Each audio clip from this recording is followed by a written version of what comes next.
সালামু আলাইকুম। সবাই দেখুন সাপের শঙ্খ কি সুন্দরভাবে শঙ্খ দেখুন।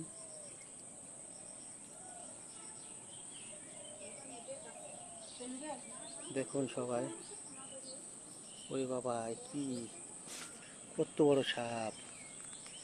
ওরে বাবা, বড় বড় সাপ!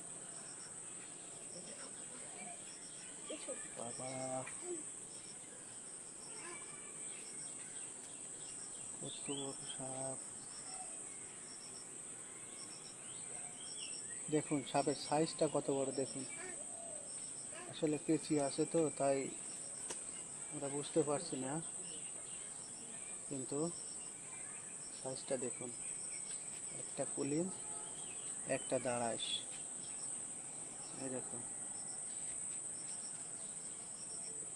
অনেক বড়, হয়তো 5-6 হাতের ও বেশি হবে, কম না। এই দেখুন কত বড় সাপ, দুইটা সাপ। এই দেখুন, ভালো করে দেখুন আপনারা।